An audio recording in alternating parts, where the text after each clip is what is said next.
రోడ్ల మీదకి వచ్చి మాట్లాడితే ఎట్లాగా? ఇలాంటి పెర్ఫార్మెన్స్లు ఎందుకు? అధికారం ఉన్నప్పుడు పెర్ఫార్మెన్సే, అధికారం లేనప్పుడు పెర్ఫార్మెన్సేనా? ఇలాంటి ఇలాంటి ఇలాంటి కథలు చేయకండి ప్లీజ్. ఇప్పటికైనా తెలుసుకోండి. మీ మీద మాకు వ్యక్తిగతంగా ఎటువంటి కోపం లేదు, ఎటువంటి ద్వేషం లేదు. ప్రజలకి నష్టం జరుగుతుంది, ప్రజలు మీ వల్ల దారుణంగా నష్టపోతున్నారు. కొన్ని వందల మంది, వేల మంది ప్రజలు ఆత్మహత్యలు చేసి చచ్చిపోయారు మీ యొక్క అకౌంట్ లో. అప్పుడు అది తప్పు అని చెప్పి మేము గట్టిగా ఫైట్ చేసాం.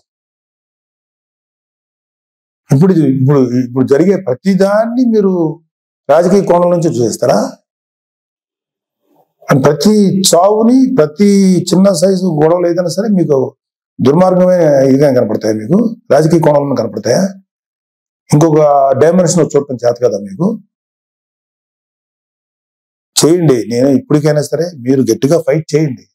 కూటమిలో కనుక ఏదన్నా తప్పులు జరిగితే తప్పులు నిలదీయండి. అంతేగాని దొంగ మాటలు, దొంగ కబుర్లు, పిచ్చి కబుర్లు చెప్పకండి.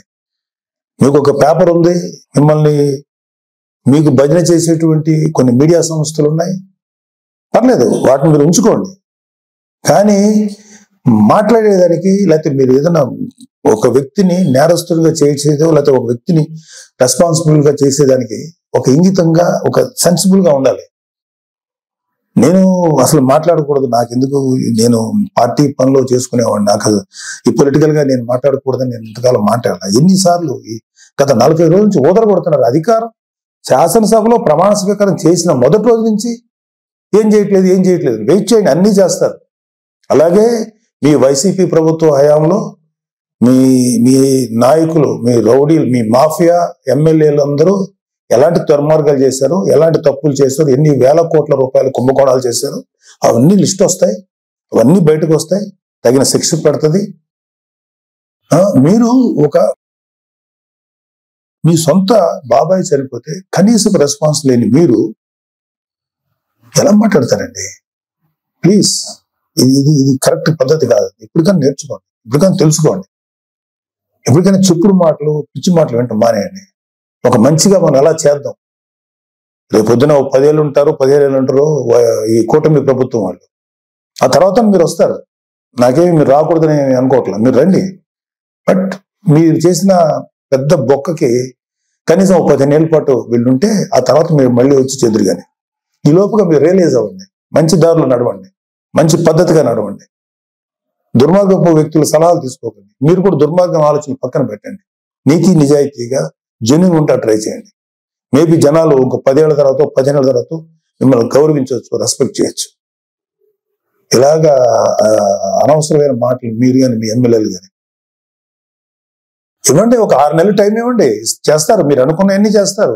మీరు ఏదైతే ఇప్పుడు నేరం మోపుతున్నారో కూటమి ప్రభుత్వం మీద, వాటన్నిటికీ జవాబు వస్తుంది. వాళ్ళు ఏవైతే ఈ మేనిఫెస్టోలో ప్రామిస్ చేస్తారో అవన్నీ చేస్తాం. మాకు సెంట్రల్ గవర్నమెంట్ నుంచి సంపూర్ణ సహకారం ఉంది. మీలాగా కేసుల విషయంలో ఈ రాష్ట్రానికి సంబంధించిన ఇష్యూస్ అని చెప్పి మీ పర్సనల్ కేసుల గురించి సెంట్రల్ గవర్నమెంట్ దగ్గరికి వెళ్ళి మాట్లాడిన వ్యక్తులు కాదు ఇక్కడ. పవన్ కళ్యాణ్ గారు కానీ, చంద్రబాబు నాయుడు గారు కానీ రాష్ట్రానికి మంచి నిధులు రప్పించి ప్రజల కోసం బాగు చేద్దామని, ప్రజల జీవితాలు బాగు చేద్దాం ఉన్నారు.